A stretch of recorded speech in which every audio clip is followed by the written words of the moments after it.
y'all. This is episode 5 of the Classmates podcast. And unfortunately, I'm here by myself, but I am your host, A Rod Go Hard. My homegirl, Kendra, she actually had a conference that she had to go to for work, so she wasn't able to make it today. First and foremost, I want to start off by saying that I told everybody that I was going to get this shirt for Miss Naira Taminga, and it says just be like Naira. So I told you I was gonna get it, Naira. So here we go. Like I'm repping you today. But just want to talk about some different issues. But the actual topic for today is mind the business that pays you. So we had an incident happen here in Vance County, but the young lady was actually from Granville County, and she was actually my little cousin. And 16 years old, and she was murdered by a 24-year-old individual. Um, it sounds crazy. It sounds messed up. It really it's the premise behind it. It just seems like it's just a fucked up situation. I get it. I understand it. Like I can see where people might have these crazy feelings or crazy like thoughts towards like what happened with this.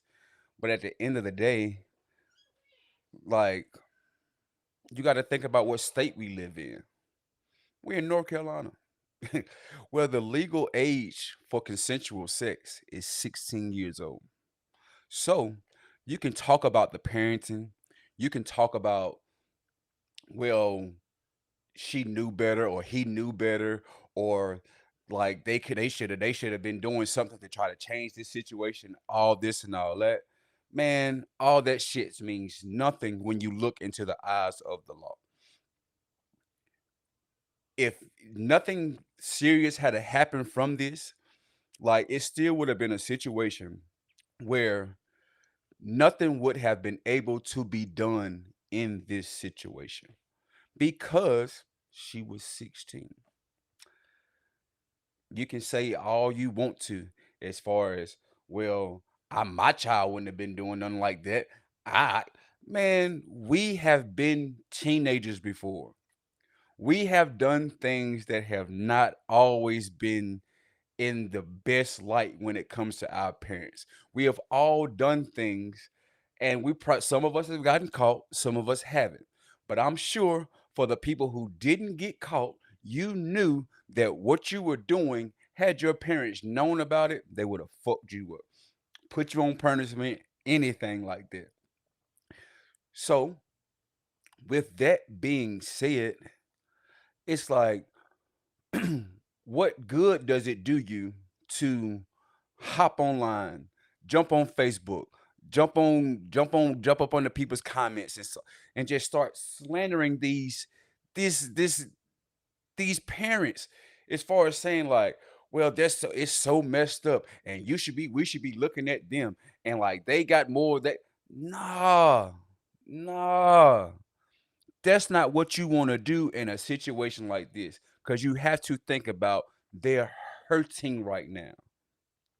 They're going through something right now. They just lost their child. Who the fucks want to keep hearing that they're a bad parent, that this is like it's a messed up situation? Who wants to keep on hearing that? Nobody.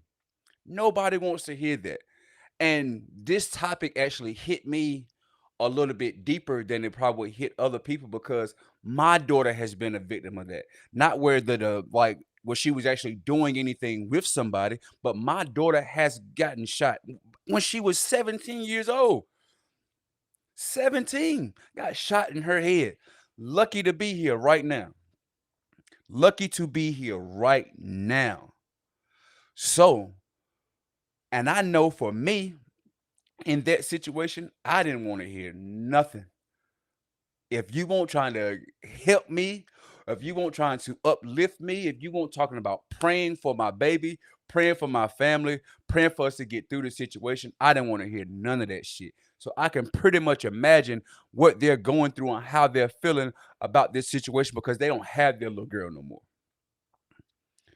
Like it's something that they're gonna have to deal with for the rest of their life as far as someone took their child away from them. Scratch the age, scratch all of that. They just lost their child. If you're a parent, put yourself in that situation. What would you do? How would you act? How would you feel if you were going through this?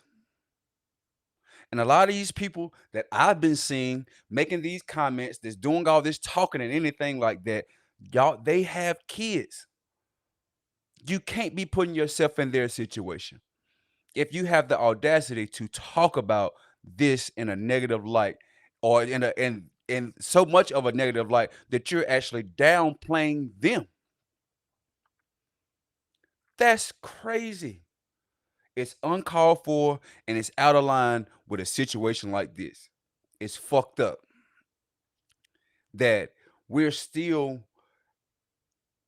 we're a group of people that will try to bring out all the negativity of a situation instead of saying, "Okay, I'm praying for you. I got your back. Do y'all need anything? What can we do? Who was it?" None of that.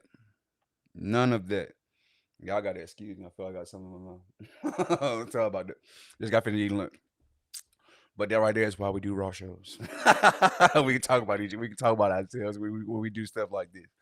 But getting back on topic and getting back on subject, man. Like we got to do better. We got to do better. And real talk, like we have to, we have to mind the business that pays us. What good is it doing you, or what are you getting from talking about this situation or talking about these people like that? What benefit are you doing by what benefit are you doing for anybody? And at the end of the day, really all you're doing is pissing people off and making people mad. Now people want to do something to you because of your lack of heart, compassion, and care for human beings that are going through one of the most fucked up situations that they can be going through. Like we were not put on this earth to die before our kids. We do everything in our power to make sure that they are taken care of, that they're safe, that they don't have too many things to worry about. That's our job, that's our mission, that's our goal as parents. Are we going to get it right every time? Fuck no. It will never happen. We could be seen in somebody's eyes as being a perfect parent. We could be seen to our kids as being the best dad or the best mom there is in the world. But we know as individuals that we have fallen short several times in this thing that we call parenting. Several times. And who's to say that they didn't tell her, stop going down there. I don't want you around him. We don't, that's not a situation. That's not a good situation. I'm pretty sure that she heard some of that, but nobody wants to speak to that. And that right there is where things get murky. That's where things get screwed up. That's where things start to take on a negative light as far as like, what are we doing here? My cousin set up a car wash yesterday. The strength that it takes to be around people, the strength that it takes to want to deal with other people, the strength that it takes to put a smile on your face when you're going through one of the most tumultuous times of your life. People don't get that shit. To hug that man yesterday and for him to smile at me, it took everything in me not to break down for him. Cause where does it come from? Where it's whoever you feel like your creator is, they have to be the person that gives you the strength to do that. Because there's no way you can wake up every day, or you can wake up the next day, or 2 days after, or 3 days after, 4 days, five, a week, 2 weeks. There's no way that you can wake up and that short amount of time and say, okay, I'm going to get up and do a benefit and put a smile on my face and make sure that we getting this money to make sure that I can do what I need to do to take care of the arrangements for my child. That's the most important piece of that whole statement, for my child. Man, that is devastating. Devastating, y'all. When I walked into that hospital and I saw my little girl laying on that bed, tubes everywhere, head open.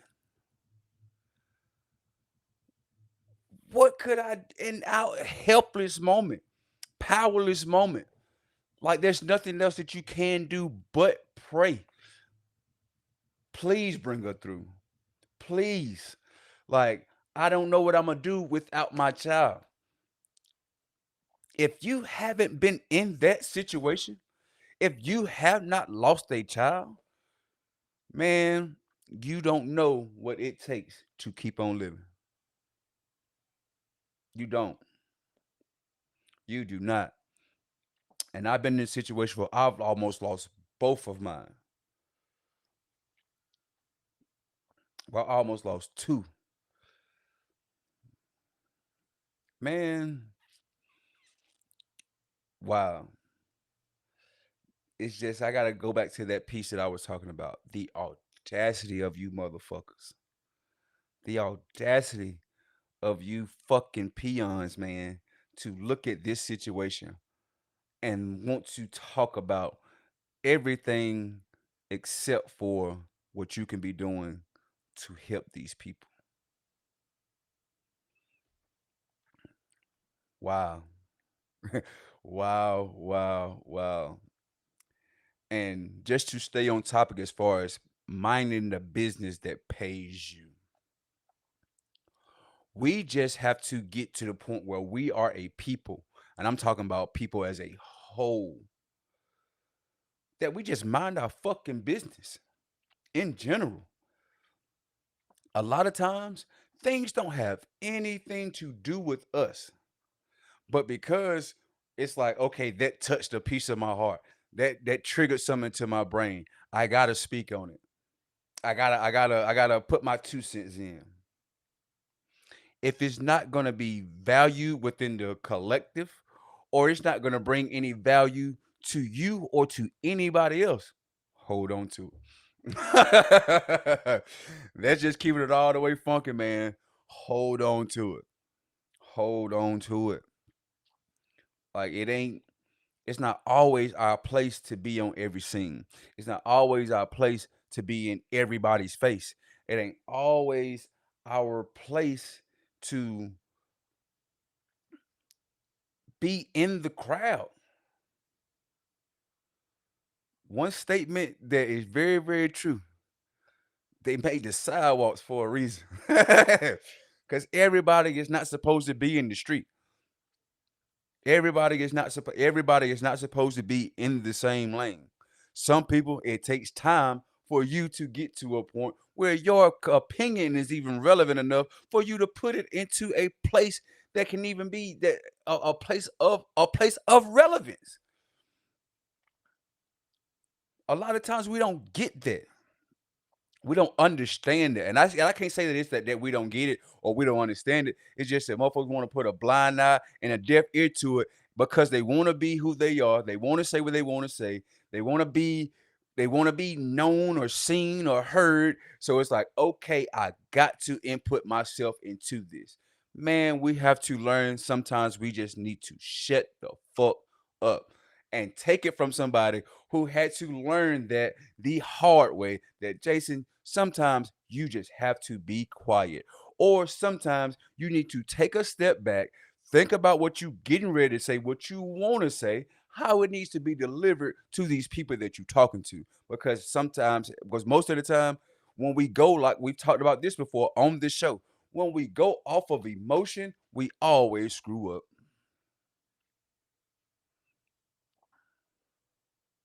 When we don't think logically, when we don't put time into what we're really wanting to say, or what we're really trying to get across, it's gonna come out stupid.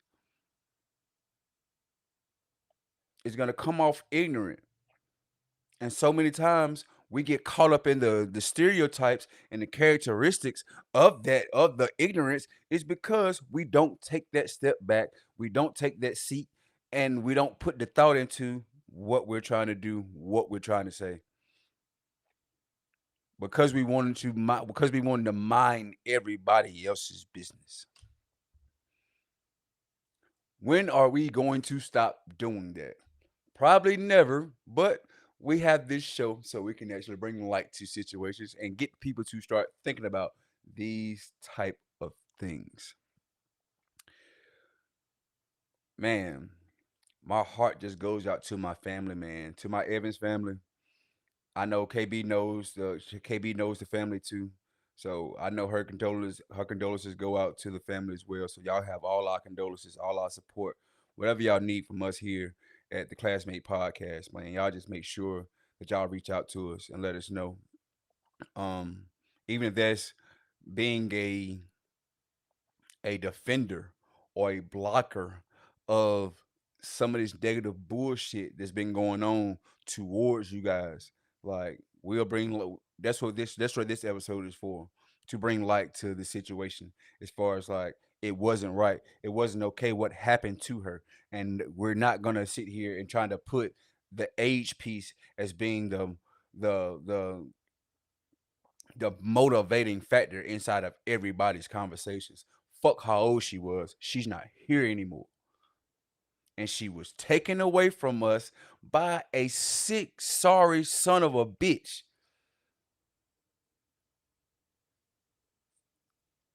That's what we need to be focusing on right now. That's what the focus is. Not about how far or what age gap it is, about the simple fact that we have a family hurting. That's what we need to be focused on. That's the business that pays us. And I want to speak to this I want to speak to this, and I want to put this. I want everybody to listen to this.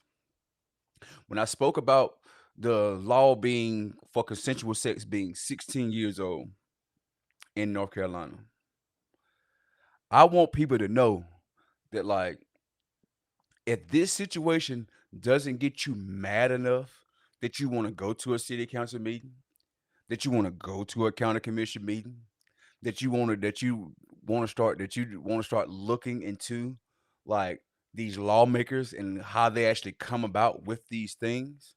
I don't know what will. I don't know what will. Because we have to start at the root of the situation.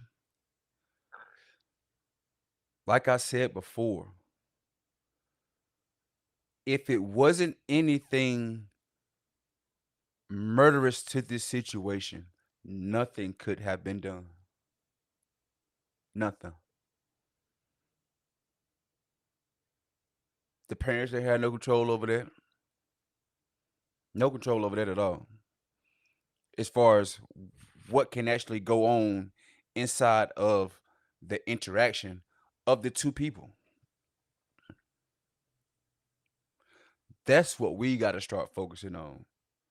That's the business that we need to get into, as far as making sure that we let people know that some of these laws and the ways that y'all move and the way that people the way that some of these lawmakers actually the thought processes they be going through to pass some of this shit is ridiculous, man. Ridiculous. Me being 40, me being 40, and knowing that my child is 20. Try it if you want to. Nah, we ain't doing that. We're not doing that. We're not doing that. Me and one of my closest friends was having this conversation yesterday, and he told me, he said, I wish somebody my age would even think about trying to approach my child. I feel the exact same way. But if my daughter, his daughter, anybody's 16-year-old daughter got the notion that they wanted to sneak out, they wanted to be grown for a weekend, they wanted to do this, they wanted to do that. There's been plenty of times we've told our parents that we're going to be here, and we know we won't gonna be nowhere near where that situation was. If that happened inside of anybody's situation, and whether it be little boy or little girl, and they went to somebody that was 6, 7, 8, 9, and we got to remember where we at. 10 years, 10 years older than them, and they only 16, 17. If they don't say that I was raped or it was forced, anything like that, nothing can be done. Nothing. Nothing can be done. That's where the issue comes in at. That's what we got to start talking about. That's when we got to start lifting up some voices. That's when we got to start. That's when we actually got to start talking about how we feel about certain things. And being totally honest with y'all, anybody that knows me know that one of the first things that I tell people to do, go to your city commission meeting, go to your county commission meeting. Anywhere that you can go where you can, where you know where your elected officials are gonna be, you need to go to those places. They have a section that's called the public comment. You have 3 to 5 minutes to talk about whatever it is that you want to talk about, and nobody can interrupt you for those 3 to 5 minutes. All they can do is ask you questions afterwards or try to get a conversation with you to actually talk about it. But it's after you have that time. Talking about it on Facebook ain't gonna help nothing. Talking about it in your peer group ain't gonna help nothing. Going to a meeting, going to a civic meeting or a meeting of the minds ain't gonna change it. You have to get in front of the people that actually have the power to change some shit. It's just that simple, man. It's just that simple. So we have to get out of this headspace that it ain't gonna do anything. My vote don't count. I'm only one person. Man, one person can move a mountain if he keeps on working at it. Cause guess what? If I keep going down there, it's gonna be 9 times if you keep on letting your people know, I'm going down here to speak on this issue. I'm going down here to tell these people like we need to change this law as far as consensual sex age. I'm gonna keep. Every time they have a meeting, I'm going. If even if it's not from your circle, from your group, it's somebody out here in this world that's been through what you've been through. You never know what room they're going to be in. You never know when you're going to run across them. But you have to make your opportunities to give your or make put yourself in the opportunities to be able to voice yourself in front of these people. Eventually, it's going to be somebody. It might be just be one to start off with. That's going to be like, okay, I'm with you on that right there. I'm with you. We got to find some more people that's going to talk about it.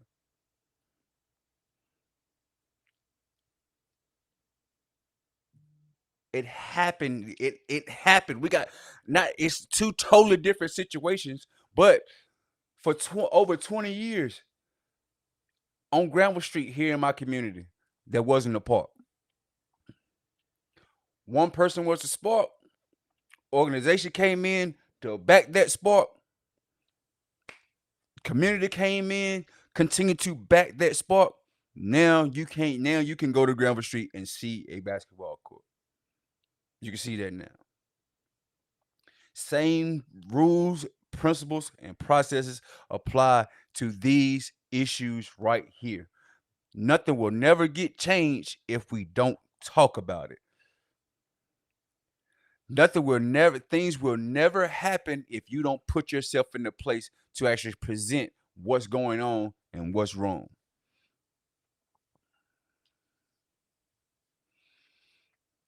We just got to get we got to get there, y'all. We got to. We got to. And it's just a shame. It's really a shame that we still have people out here who think like that young man.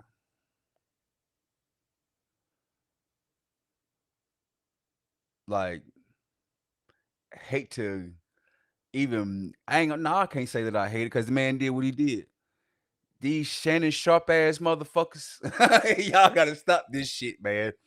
Y'all gotta stop this. Y'all gotta stop this. Cause at the end of the day, yeah, they can consent to anything. But you can't sit here and say that you get the same feels that you get from a woman that you know is a woman than you get from a 16, 17, 18, 19-year-old girl. No way possible. What is she giving you? What is she doing for you? What conversation can you have? What plan for life can you make? Like, let's be serious. Let's keep it real. Let's be honest about this shit. Like, man, I hate people that do that type of stuff, man. Like, wow, wow, wow, wow, wow. Yo, boy, shit, I'm just at a loss of words right now, man. Cause I don't know how my folks are going to ain't even a move past anything type of situation. Or actually, I want to know how are they gonna get through this? How do you do it? I've had close family, my close cousins like lose kids to senseless violence. I've had some of like I said, I've spoken to this. I've had some of my closest friends get murdered, man. And it's like, how do you, as a parent, how do you keep going?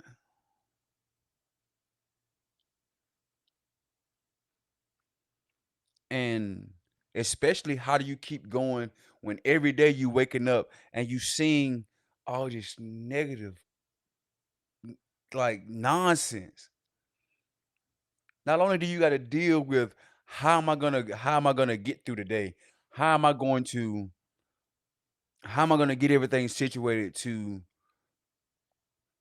handle arrangements for my kid? How am I gonna get through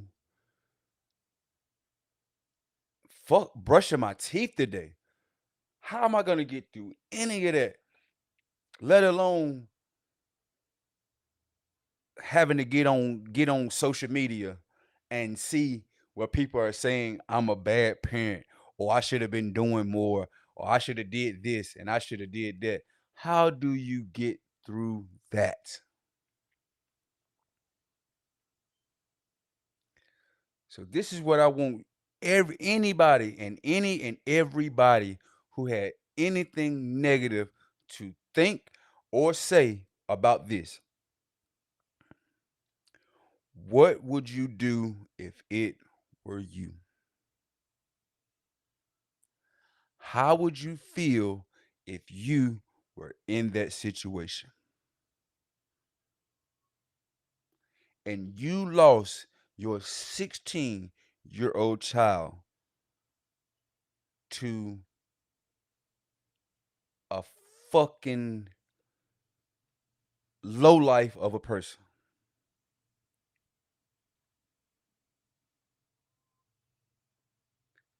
Put yourself in those shoes for a second. I don't know if y'all ever saw the movie dang, just went out of my head. Lord have mercy. A Time to Kill.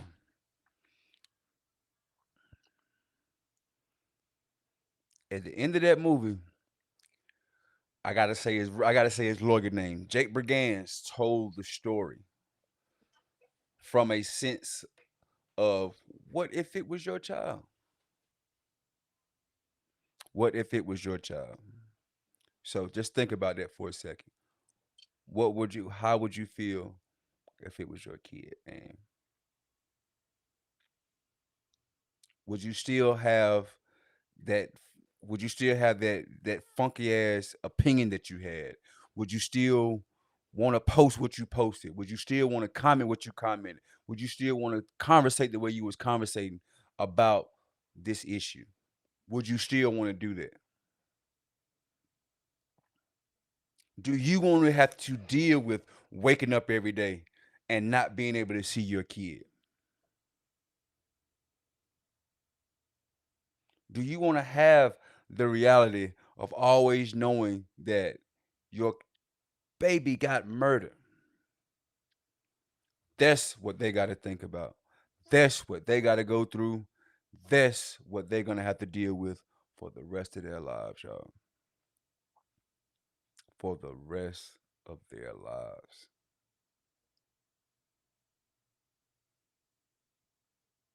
Put yourself there. We're just gonna take a minute or two, just to sit here and think about that. Put yourself there.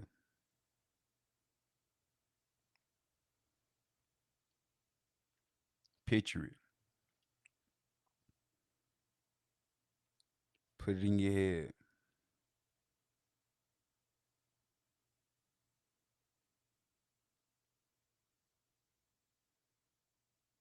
Put your baby in a casket.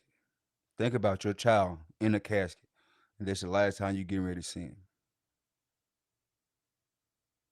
Think about all that.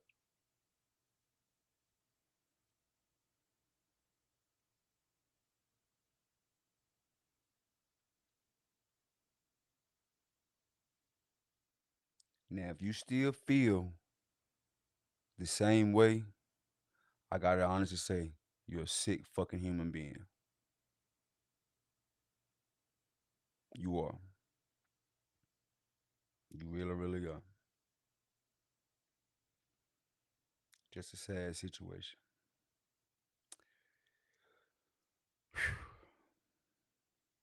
But just want to say it again, man. Let's just get back to that point. Well, let's get to that. I can't say back because we ain't never been there. Let's just get to the point where we mind the business that pays us. Where we stay out of people's personal stuff and let them deal with it the way they need to deal with it. Let them get through some stuff before we even want to talk to them, before we want to put our 2 cents in. Anything like that. Give people time to grieve. Give people time to go through whatever it is that they want to go through because it might not be just this situation every single time where we putting our nose in some shit where we don't need to be putting our note where we don't need to be putting our nose in. Give people grace. Give This saying is true. Do unto others as you would have them do unto you. And the one part I like to put on the end of that all the time. Do unto others as you would have them do unto you all the time. If you continue to belittle me, if you always want to berate me, if you always want to talk shit to me, you gotta want that back. I don't want that for myself. I don't want that for nobody else. So I try my best to live a life where I stay out of people's shit. Just that simple, man. Just that simple. So want to end the show by saying to my cousin Tyrone, I love you. So sorry that you're going through what you're going through, cuz I'm here if you need me. the classmates are here if you need us. Don't hesitate to reach out for anything. That goes to my whole Evans family. Vasha, I don't know you. I don't know you. Yeah, I about to say I don't know you too well, but I don't know you. But your family is in our prayers as well, man. Um, we're just here, and we just want to make sure that we just bring a community behind y'all and just doing the things that's needed to get y'all through this the best way that y'all can go through it. Cause it's never gonna be easy. It's never gonna get easy. I don't even want you to I don't even want there to be a thought in your head that like it's gonna come because I really don't feel like it ever will. But we here, man, and we gonna do our best to make sure that y'all are taken care of the best way that y'all can be taken care of. And I mean mentally. Mentally. Just praying for my city. Um, even though it didn't happen here, she was from here. So I know it's like a lot of people are feeling bad about or are down about the situation. So let's just continue to lift each other up, hug somebody, shake somebody's hand, tell somebody you love them. Mean it. Mean it. Mean it. Mean it. Mean it. This is your boy, A Rod Go Hard, with another episode of the Classmates Podcast. This one was a little bit personal, you know, a little bit personal. So I want to end it by saying thank you, God, for Jayana Lacole Duncan and Parker Jerron Duncan still being here with me. It could have been the other way. I could have been going through the same thing the cuz going through. But you saw fit to actually keep them here, to actually be an example for something. And I just hope that they can actually impart them actually being able to still be here into the lives of my family. So, and when I say my family, I mean my tribe. That's everybody connected to me. Whew. Peace, blessings, prosperity. As always, y'all. I love y'all. Make sure y'all viewing. Like I said, this is our fifth episode. We done got to that point now where we're about to start bringing in guests. About to start talking about some different things, some different issues, or some different topics that people actually been bringing to us. Run them views up. Make sure y'all comment up on them. Make sure y'all comment on the post. I mean, on the under the dang. Make sure y'all comment on the podcast. And until next week, man, y'all take care. Love on yourself. Love on somebody else. And we'll holler at y'all, man. See y'all next week.